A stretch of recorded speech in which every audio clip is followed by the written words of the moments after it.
ప్రియులరా, మీకందరికి కూడా ప్రభువైన యేసుక్రీస్తు నామమున వందనములు తెలియజేసుకుంటున్నారు. మీరందరూ ఎలా ఉన్నారు?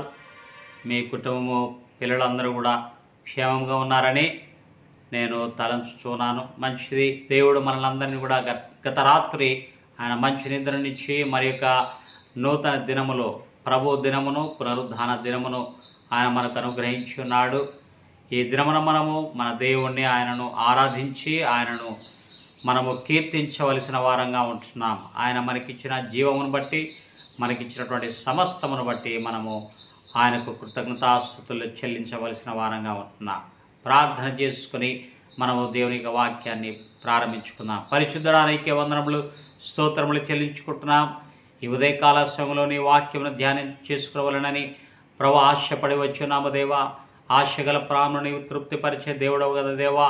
ఈ ఉదయకాలమున ప్రభు నీ వాక్యం ద్వారా మా అందరితో మాట్లాడమని సందులో వేడుకుంటున్నాం.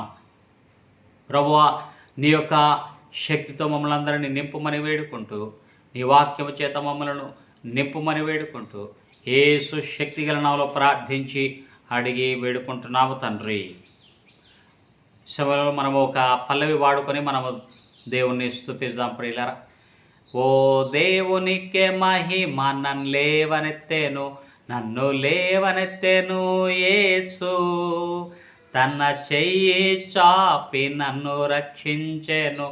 ఓ దేవునికే మహిమ, నేనేసును సేవింతును, వేకువగా స్తుతింతును. నేనద్దరి ఒడ్డున చేరునప్పుడు వేకువగా స్తుతింతును. ఓ దేవునికే మహిమ, నన్ను లేవనెత్తెను యేసు, తన చెయ్యి చాపి నన్ను రక్షించెను. ఓ దేవునికే మహిమ, నేనేసును సేవింతును, వేకువగా స్తుతింతును. నేనద్దరి ఒడ్డున చేరునప్పుడు వేకువగా స్తుతింతును. నేనద్దరి ఒడ్డున చేరునప్పుడు వేకువగా స్తుతింతును. Oh, glory to God, He has lifted me up, He has lifted me up, I know. He reached out His hands and He lifted me up, and that's why I love Him more. I love Him more and more. I love Him more and more. And when I stand upon the other shore, I'll praise Him evermore. And when I stand upon the other shore, I'll praise Him evermore. ప్రియులరా, 2వ రాజుల గ్రంథము 5వ అధ్యాయము 1వ వచనము నుండి మనము 4వ వచనం వరకు మనము ధ్యానము చేసుకుందాం. ప్రియులరా, సిరియా రాజు సైన్యాధిపతి అయిన నయమాను అనునొకడు ఉండెను. అతని చేత యెహోవాయే సిరియా దేశమునకు జయము కలుగజేసి ఉండెను. గనుక అతడు తన యజమానుని దృష్టికి ఘనుడై దయ పొందినవాడాయను. అతడు మహాపరాక్రమశాలి అయి ఉండెను, కానీ అతడు కుష్ఠరోగి. ఈ మొదటి వచనములో ఒక గొప్ప వ్యక్తి కనబడుతున్నాడు. ఆయన ఎవరంటే సైన్యాధిపతి అయినటువంటి నయమాను. ఇతను ఎవరంట? ఇతడు మహాపరాక్రమశాలి అయి ఉండెను అని మనం చదువుతున్నాం. ఇతడు మహాపరాక్రమశాలి వాస్తవమే, కానీ అతడు కుష్ఠరోగి. చూడండి, ఈ గానిలోనే గోని దాగి ఉన్నదని ఎంతోమంది పెద్దలు చెప్తూ ఉంటారు. ఇతడు కూడా ఎంత సైన్యాధిపతి అయినప్పటికీ అతడు కుష్ఠరోగిగా ఉంటున్నాడు. తనలో ఒక లోపం ఉన్నది. తన జీవితంలో తను ఒక సమస్యతో బాధపడుతున్నట్టుగా మనం చూస్తున్నాం ప్రియులరా. ఈయన ద్వారా ఆ యొక్క సిరియా రాజుకు లేదా ఆ సిరియా దేశమునకు యెహోవాయే జయము కలుగజేసినట్టుగా మనం చూస్తున్నాం. ఎన్నో యుద్ధములు చేసి జయము పొందినటువంటి వ్యక్తిగా ఉంటున్నాడు. హీ వాజ్ ఆ మిలిటరీ కమాండర్. అతడు ఒక ఉన్నతమైనటువంటి పదవిలో ఉన్నటువంటి వాడు. తన వలన ఎన్నో యుద్ధములు వారు జయించి తను ఎంతో కీర్తి ప్రతిష్టలు పొందినటువంటి వ్యక్తిగా ఉండవచ్చు. అయితే తనలో ఒక బలహీనత ఉంది, కానీ అతడు కుష్ఠరోగి. 2వ వచనంలో ఏముందంటే, సిరియనులు గుంపు గుంపులుగా బయలుదేరి ఇశ్రాయేలు దేశం మీదికి పోయి ఉండిరి. వారచ్చటి నుండి ఒక చిన్నదాని చెరగొని తేగా అది నయమాను భార్యకు పరిచారము చేయుచుండెను. ఈ సిరియనులు ఏం చేశారంటే ఇశ్రాయేలు దేశం మీదకి యుద్ధమునకు పోయి ఆ యుద్ధములో ఒక చిన్నదాన్ని చెరపట్టుకొని వారు సిరియా దేశమునకు తీసుకొని వెళ్ళారు. ఆ చిన్నది ఆ యొక్క సిరియా దేశములో ఆ సిరియా రాజు అయినటువంటి ఆ యొక్క దేశములో ఈ యొక్క నయమాను అంటే ఈ సైన్యాధిపతి అయినటువంటి నయమాను భార్యకు పరిచారము చేస్తూ ఉన్నది. అంటే ఆ చిన్నది బానిసగా తీసుకొని రాబడింది. ఆ బిడ్డ చెరపట్టబడినది. ఆ బిడ్డను బందీగా తీసుకొని వచ్చారు. ఆ బిడ్డను ఒక దాసురాలిగా ఒక పనిచేసేటువంటి వ్యక్తిగా తీసుకొని వచ్చారు. చిన్నది అని మనం చూస్తున్నాం ప్రియుల, చదువుతున్నాం. చిన్నది అని మనము చదివినప్పుడు నాకు తెలిసి ఆ చిన్నదాని వయస్సు 10 లేదా మహా అంటే 12 సంవత్సరముల లోపే ఉండవచ్చునని నేను తలస్తున్నాను. సరే, ఏది ఏమైనప్పటికీ ఈ చిన్నది ఏం చేసింది? 3వ వచనంలో మనం చూసినట్లయితే, అది షోమ్రోనులోనున్న ప్రవక్త దగ్గర నా ఏలిన వాడు ఉండవలనని నేనెంతో కోరుచున్నాను. అతడు నా ఏలిన వానికి కలిగిన కుష్ఠరోగమును బాగు చేయనని తన యజమానురాలితో అనెను.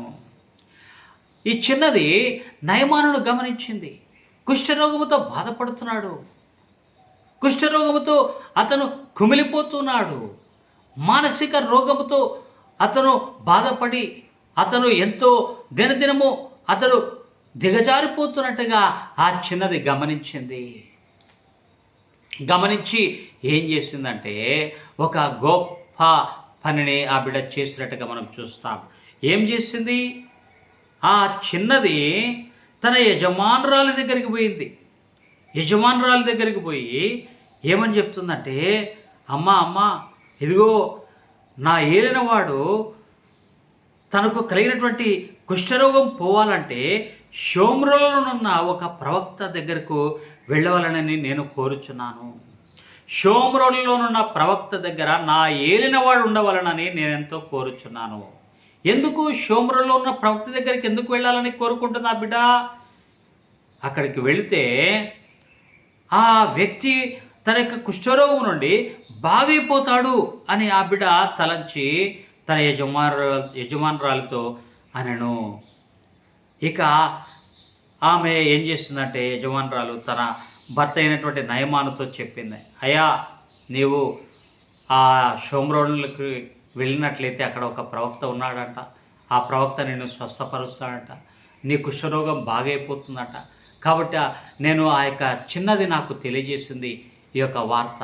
కనుక నీవు అలాగూ చేసి నీవు బాగైపోవాలి అని కోరినప్పుడు ఆ యొక్క నయమాను అక్కడికి వెళ్ళినట్టుగా మనం చూస్తాం. ఇక తర్వాత వచనాల్లో ఈ యొక్క నయమాను అక్కడ షోమ్రోనులో ఉన్నటువంటి ప్రవక్త అయినటువంటి ఎలీషా దగ్గరికి వెళ్తాడు. ఎలీషా తనకు ఏమని చేయవలనో ఇట్లిట్లు చేయవలనని చెప్పినప్పుడు అతడు అక్కడికి వెళ్ళి ఆ ప్రవక్త చెప్పినట్లుగా చేస్తాడు. ఇక ప్రవక్త ఏమని చెప్పాడంటే, నీవు యోర్దాను నదిలోనికి పోయి నువ్వు 7 మారులు నువ్వు మునిగినట్లయితే నీకు కుష్ఠరోగము బాగైపోతుంది అని చెప్తాడు, సెలవిస్తాడు. ఆ యొక్క నయమాను మాటలు విన్న తర్వాత ఈ యొక్క నయమాను ఆ యొక్క యోర్దాను నదిలో 7 మార్లు మునగగా 14వ వచనంలో అతని దేహము పసిపిల్ల దేహము వలెనై అతడు శుద్ధుడాయను అని మనం గమనిస్తున్నాం. ఇప్పుడు నయమాను శుద్ధుడైపోయినాడు, కుష్ఠరోగం పోయింది, తనలో ఉన్నటువంటి లోపమంతా కూడా సరిచేయబడింది. దీనికి అంతటి కారణం ఎవరంటే ఆ చిన్నది బలహీనురాలని మనం అనుకుంటూ ఉండవచ్చు. అయితే దేవుని దృష్టిలో ఆ చిన్నది ఎంతో విలువైనది, ఆ చిన్న బిడ్డ ఎంతో ప్రశస్తమైనది. ఈ ఉదయకాల సమయంలో నీవు కూడా చిన్నదానివిగా ఉండవచ్చు, నీవు కూడా చిన్నవాడివిగా ఉండవచ్చు. నీవు దేవుని కొరకు నిలబడినట్లయితే దేవుడు నిన్ను ఆయన గొప్పగా ఆయన హెచ్చించబోతున్నాడు. నీవు దేవుని కొరకు ఒక అడుగు ముందుకు వేసినట్లయితే నీతో కూడా ఆయన అడుగులు వేసి నిన్ను బలపరిచి తన కార్యములను చేయడానికి దేవుడు నిన్ను కూడా వాడుకోబోతున్నాడు. ప్రియుల, you are wanted to God this morning. ఈ ఉదయకాల సమయంలో దేవుడు నిన్ను ఆయన ఏర్పరచుకుని ఆయన నిన్ను ప్రత్యేకపరిచుంటున్నాడు. ప్రియులారా, నీ జీవితంలో నీవు దేవుని కొరకు ఒక బలమైనటువంటి తీర్మానము చేయాలి ఈ ఉదయకాల సమయంలో. అవును దేవా, నేను కూడా ఆ చిన్న దాని వలె నేను నీ కొరకు నేను ఒక ఛానల్గా నేను మారి నేను ఇతరులకు రక్షణ మార్గమును జీవ మార్గమును నేను తెలియజేస్తాను యేసయ్య.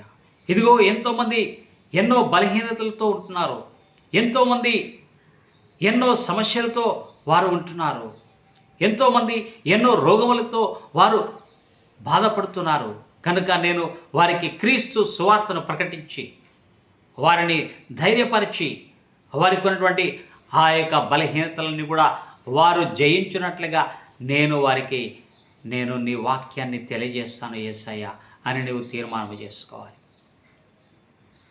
మనం వాక్యంలో మనం గమనించినట్లయితే ఆ యొక్క ఫిలిస్తీన్లు ఇశ్రాయేలుల మీదకి యుద్ధమునకు వచ్చినప్పుడు సౌలు అలాగే తన యొక్క సైన్యంలో ఉన్నటువంటి వారందరూ కూడా వెనక్కు తగ్గినట్లుగా మనం చూస్తాము ఆ గొల్యాతుకు భయపడి.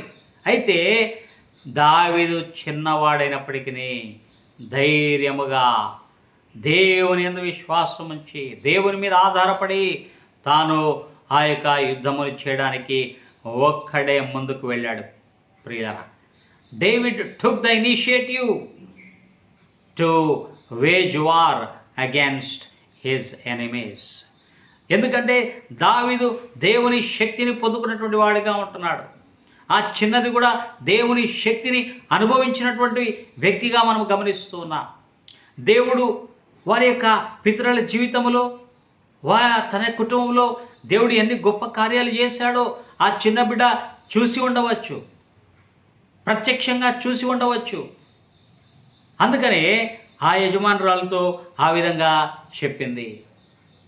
అలాగే మనం గమనించినట్లయితే ఆ చిన్న బాలుడు తన తల్లి తనకు ఆహారము పంపించినప్పుడు ఆ యొక్క యేసు ప్రభు సువార్తను ఆయన యొక్క రాజ్య సువార్తను వినడానికి ఆ యొక్క లంచ్ బాక్స్ను తీసుకొని వెళ్ళినట్లుగా మనం గమనిస్తాం. అక్కడ ప్రజలందరూ కూడా దేవుని యొక్క వాక్యమును విన్న తర్వాత ఆకలిగా ఉన్నారు. అయితే వారి యొక్క ఆకలిని తీర్చడానికి అక్కడ ఎవరి దగ్గర వారు ఆహారం ఇవ్వడానికి వారు ముందుకు రావడం లేదు. అయితే చిన్నవాడు తనకున్నటువంటి 5 రొట్టెలు 2 చేపలను దేవుని చేతికి అప్పగించినట్లుగా మనం చూస్తాం. ప్రియులారా, ఆ చిన్నవాడు తన యొక్క ఆహారం దేవుని చేతిలో పెట్టినప్పుడు ఆయన దానిని ఆశీర్వదించినట్టుగా మనం గమనిస్తాం. కనుక ఆ చిన్నవాని వలన 5,000 మంది యొక్క ఆకలి తీర్చబడింది. కేవలం 5,000 మంది అనే మనం చదువుతున్నాం. ఇంకా ఎంతమంది చిన్నపిల్లలు ఎంతమంది ఉన్నారో మనకు తెలియదు ప్రియులారా. కనుక ఇక్కడ అందరూ చిన్నవారే కనబడుతున్నారు. కనుక ఈ ఉదయకాల సమయంలో నీవు దేవుని కొరకు నిలబడాలి. You have to take a stand. You have to take a bold step for God. దేవుడు నిన్ను రక్షించుకున్నాడు. దేవుడు నిన్ను ఆయన తన యొక్క మార్గములలో నడిపిస్తున్నాడు. నీవు దేవుని కొరకు ఏదైనా ఒక పని చేయాలి. దేవుని కొరకు ఒక గొప్ప కార్యములు నీవు చేయడానికి నీవు సిద్ధపరచుకోవాలి ప్రియుల. నీవు ఏమాత్రము బలహీనుడనని నీవు అనుకోవాల్సిన అవసరం లేదు. నేను చిన్నవాడనే, చిన్నదానను, నేను ఇంకా యవన ప్రాయంలో ఉన్నాను, నాకింకా చదువు ఉంది, నేను సాధించవలసింది ఏదో ఉంది అని నీవు దేవుని యొక్క చిత్తమును తెలుసుకోకుండా, ఆయన యొక్క పనిలో నీవు పాలు పొందకుండా, ఆయన పరిచర్యలో నీవు పాలు పొందకుండా నీవు ఇంకా దూరంగా ఉన్నట్లయితే ఈ ఉదయకాల సమయంలో దేవుడు నీతో మాట్లాడుతున్నాడు. నీవు దేవునికి కావలసిన వాడవు, కావలసిన దానవు. దేవుడు నిన్ను కోరుకుంటున్నాడు. దేవుడు నీ కొరకు చూస్తున్నాడు ప్రియులరా. కనుక ఈ ఉదయకాల సమయంలో నీవు ఒక తీర్మానం చేయి దేవుని సన్నిధిలో. దేవుడు నిన్ను వాడుకోవడానికి సిద్ధంగా ఉన్నాడు. నీవు ఒక ఛానల్గా మారాలి. నీ ద్వారా అనేక మంది దేవుని యొద్దకు రావాలి. ప్రియులరా, నీ చుట్టుపక్కల ఎంతోమంది నశించిపోతున్నటువంటి వారు ఉంటున్నారు. అనేక మంది ఎన్నో సమస్యల చేత పీడింపబడేవారుగా ఉంటున్నారు. వారికి ఎవరు ధైర్యాన్ని ఇస్తారు? నీవే నిలబడాలి. నీవు వారి దగ్గరికి వెళ్ళి నీవు దేవుని యొక్క వాక్యమును బోధించి, దేవుని యొక్క వాగ్దానములను వారికి తెలియజేసి వారిని బలపరచవలసినటువంటి బాధ్యత నీ మీద ఉన్నది ప్రియుల. దేవుడు ఆయన నీ ద్వారా ఆయన గొప్ప కార్యములు చేయబోతున్నాడు. అయితే నీవు సిద్ధంగా ఉన్నావా? ఈ ఉదయకాలంలో నీవు సిద్ధంగా ఉండాలని దేవుడు కోరుకుంటున్నాడు. కోత విస్తారంగా ఉంది, అయితే పనివారు కొద్దిగానే ఉన్నారు. అయితే నీవు సిద్ధపడతావా? ఇదిగో ప్రభువా, నేనున్నాను, నీ సేవ కొరకు, నీ పరిచయ కొరకు నన్ను వాడుకోండి అని నీవు దేవునికి నీవు సమర్పించుకున్నట్లయితే దేవుడు నిన్ను నిలబెట్టి తన యొక్క సాక్షిగా ఆయన వాడుకోబోతున్నాడు పిల్లరా. నీ దేవుడు ఎవరో నీవు ఎరిగి ఉన్నావా? అందుకని దానియేలు గ్రంథంలో మనం గమనించినట్లయితే 11వ అధ్యాయము మనము 32వ వచనంలో గమనించినట్లయితే తమ దేవుని నెరుగు వారు బలము కలిగి గొప్ప కార్యములు చేసెదరు.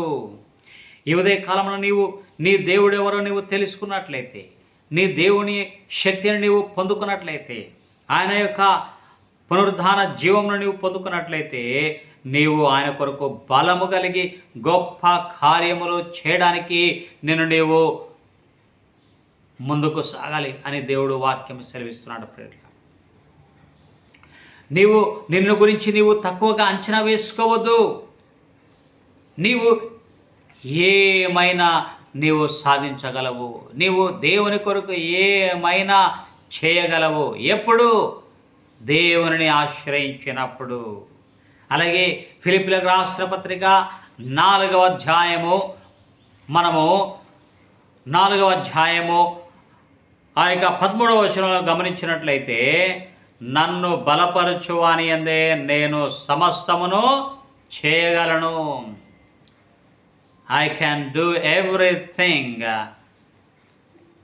by Christ who strengthens me అనే వాక్యం సెలవిస్తుంది ప్రియులారా. కనుక దేవుని మీద ఆధారపడినప్పుడు నీవు ఆత్మీయముగా, శారీరకముగా, మానసికముగా నీవు బలంగా ఉంటావు. దేవుడు నీకు స్థిరమైన మనస్సును దయచేసి, స్వస్థత బుద్ధిని దయచేసి ఆయన నిన్ను వాడుకోబోతున్నాడు ప్రియులారా. You are special to God. You are precious to God. నీవు దేవునికి ప్రశస్తమైన వాడవు, ప్రశస్తమైన దానవు. ఈ ఉదయకాలమున దేవుడు నిన్ను కోరుకుంటున్నాడు. దేవునికి నీవు కావాలి. నీవు ఏమాత్రం ఆలస్యము చేయవద్దు. ఇంకా మనం గమనించినట్లయితే ఒక్క వ్యక్తి తాను తీసుకున్నటువంటి ఒక బలమైన నిర్ణయం వలన అనేక మంది మేలు పొందినట్లుగా మనం చూస్తాం. ఇక్కడ చిన్నది ధైర్యము చేసి తన యజమానురాలికి ఆ యొక్క షోమ్రోన్లోనికి వెళ్తే నా యజమానుడు బాగైపోతాడని ఆ మాటలు సెలవిచ్చింది. ఆ చిన్న దాని ద్వారా నయమాను బాగైపోయినట్టుగా మనం చూస్తాం. ఇక నయమాను రక్షింపబడ్డాడు. దేవునికి ఆయన సాక్షిగా ఉన్నాడు. దేవుని యొక్క సాక్ష్యాన్ని కూడా అతడు చెప్పినట్టుగా మనం చూస్తాం. చూడండి, నయమాను స్వస్థత పొందిన తర్వాత ఏమని సాక్ష్యం ఇస్తున్నాడు చూడండి ప్రియులారా. ఆయన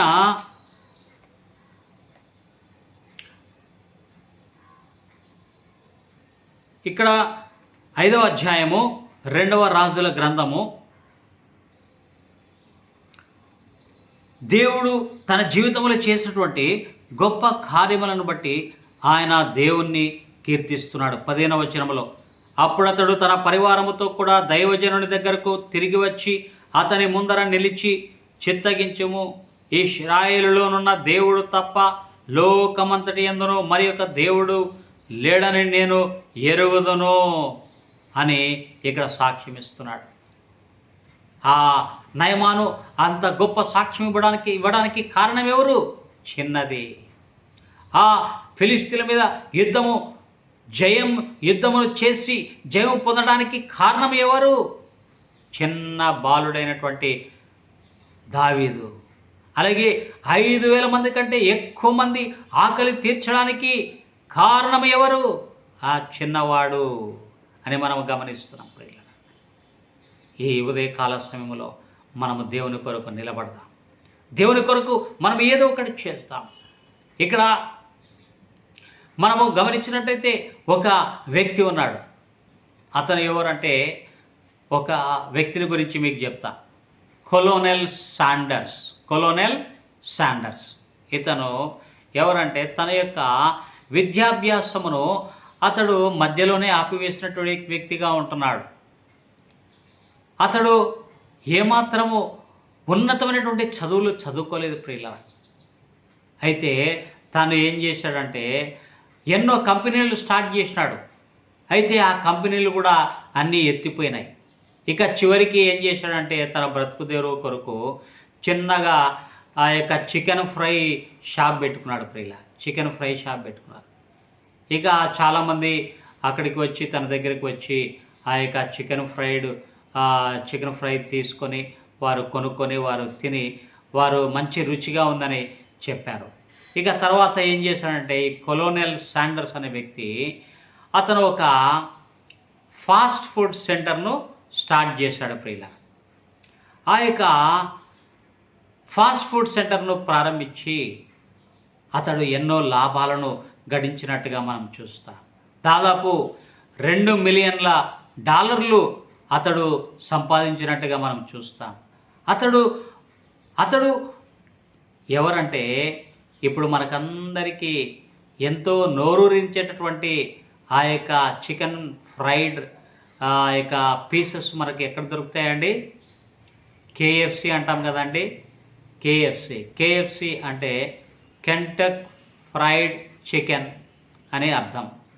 ఈ యొక్క కెంటక్ ఫ్రైడ్ చికెన్, KFC అనే ఆ యొక్క ఫాస్ట్ ఫుడ్, ఈ యొక్క చికెన్ ఫ్రైడ్ సెంటర్స్ ఇప్పుడు ఈ యొక్క ప్రపంచ దేశాలలో, అనేక దేశాలలో ఆ యొక్క వారి ఫాస్ట్ ఫుడ్ సెంటర్స్ ఉన్నాయి పిల్ల.